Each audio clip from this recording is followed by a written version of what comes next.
Max Günther going to go for the lunge on the outside against Rowland. He does.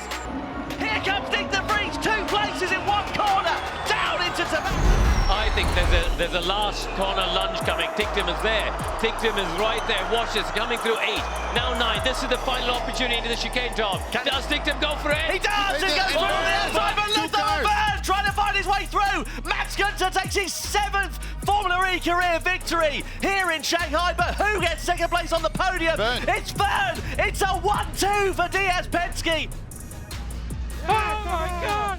1-2, yes! This is now Oliver Rowland's opportunity to challenge for the race lead and challenge for the victory of this one. Vergne out of attack mode, and now it is all down to you, Oliver Rowland, to challenge for the lead of this race and get through ahead of the Tag Heuer Porsche. Into the chicane, not close enough. He's going to have 1 shot.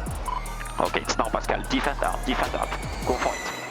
It's going to be the exit of this corner. Exit of turn 15 is Oliver's only chance. Is he going to be able to line it up? He's looking good, he's looking good. Vergne defends, but now is the opportunity with the extra traction and power. Vergne tries to push Rowland to the outside, but Rowland goes through and into the race lead for Nissan here in Tokyo, to the delight of the crowd in Japan. Oliver Rowland is the lead. He comes to the end of attack mode. Now he's got track position. Can he hold the lead over the remaining 5 laps of this race?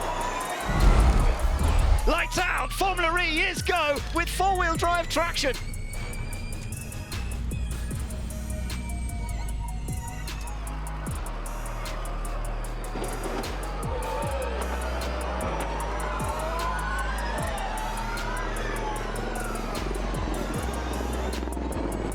So let's see how Mitch Evans has made up so many places since the early part. He started last, to remind you, because he didn't get the car to qualify because it just didn't run. So down the outside into turn 4. Look how many places he came. Sorry, turn 7. Turn 7, yeah. But that was lovely. Got yellow in turn 12, that's David Beckman in the Cupra Kiro, who's gone into the wall, not for the first time this weekend. Safety car in at the end of this lap. So, at the moment, 6 laps to go, and it's Da Costa, Vergne that lead. Rowland in attack mode has still got some deployment left here, so it could be Christmas come early for Oliver Rowland and for Nissan. And watch the restart, because he can accelerate with the 4-wheel drive now. Watch him go. Yeah, we're on board with Rowland. Watch when he puts the power down. Can he out-drag Jake Dennis down towards turn 1? This is going to be easy, surely, for him. Green light is on then, and we go side by side. Oliver Rowland on the inside of Jake Dennis, down into the first corner. The Briton up through and into 3rd place. Next target, the 2 Tag Heuer Porsches. On the inside, he lunges up to the underneath Pascal Vergne and goes through into turn 5. Rowland on board, we ride, and now he's going to have the advantage of traction. And Da Costa tries everything he can to defend, but Rowland is through and into the lead at turn 12.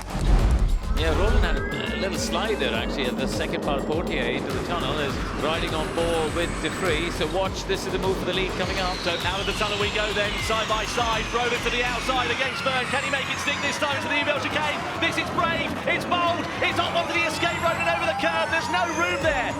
And now they still run side by side. Here comes Nyck the Vries, 2 places in 1 corner. Down into Tabak, fantastic. But he runs it wide, he's onto the wall on the outside. And Vergne now side by side and making contact with the Dutchman as well. Right there, he's behind the curb. Yeah. So now he knows he has to try and back out of it. It looks like he's thinking about it. And then as he's doing that, De Vries comes up the inside. So you're right, he didn't actually give the place back. And then De Vries runs wide. This is where it all kicks off though, on the exit of the corner in particular. Nyck the Vries really making hay whilst the sun shines. 2 places in 1 corner.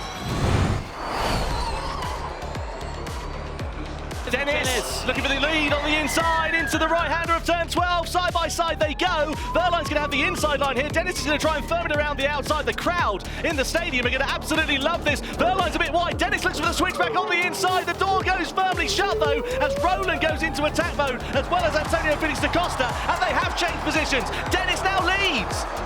And no love lost there between Jake Dennis and Pascal Vergne. We've seen them come to blows many times in the last couple of seasons, and it's Jake Dennis who now leads this race, having started in 7th place on the grid.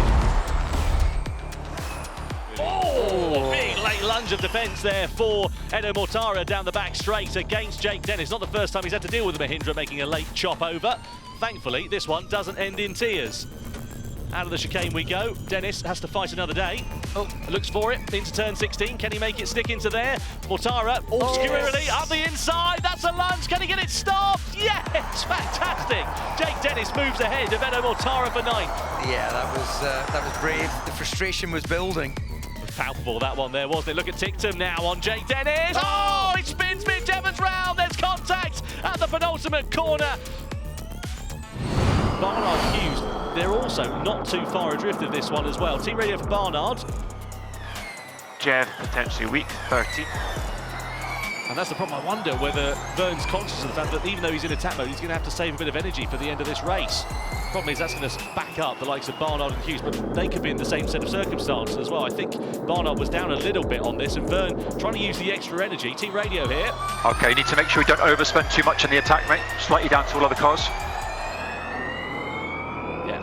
That's the problem there for Vergne, isn't it? He wants to use the attack mode, but he can't. Look at this. Barnard, 2 for the price of 1 down into the chicane, and Dennis relegated down 2 positions as well. So Barnard now through and into 2nd place. Vergne up into the podium positions for DS Penske and into 3rd. Hughes ready to join in the party as well.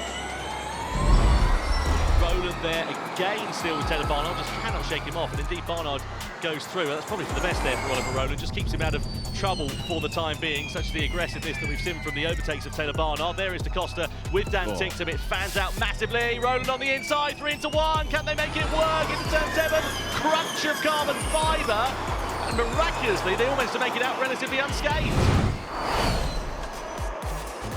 Barnard having a look. Tom's hand is going crazy in the commentary box. I don't know what he's signalling, but anyway.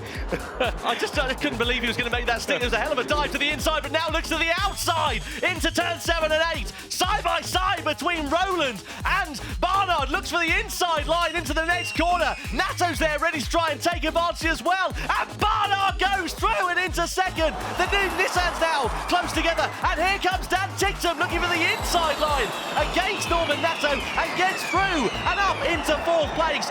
Nato now going head to head with Jean-Éric Vergne. It's a lot track position race now, so the benefit from Buemi was really track position, not necessarily time, because we see Nato has done the best lap time, but maybe he doesn't get in as much as track position as Buemi did. Here's Barnard on the Vries on the outside. We go, that's brave into turn 16. Barnard close to the wall on the inside into the penultimate corner. Can he get the move done? He can! Barnard goes through and into 4th place. That was a gutsy move from the Briton. Close to a third of their energy for the race, and a third of the race would be about 12.5 laps or so. So I think potentially we saw them over-consuming slightly early on, hence why the pace has dropped off a little bit. Yeah, it wouldn't surprise me at all there, so that's why we haven't seen anybody going into attack mode. So the pace has just dropped off a little bit. They're keeping it pretty steady. 19 laps then to go as Barnard goes for the lead here on Pascal Vergne, but here comes DaCosta on Verline's inside. The gap's going to open there for Barnard. That's a lunge down into turn 2. Can he make it stick? He can. And now Taylor Barnard, the venue where he scored his debut point here 12 months ago, leads a race in the Neon McLaren. Günther's got a little bit more in hand.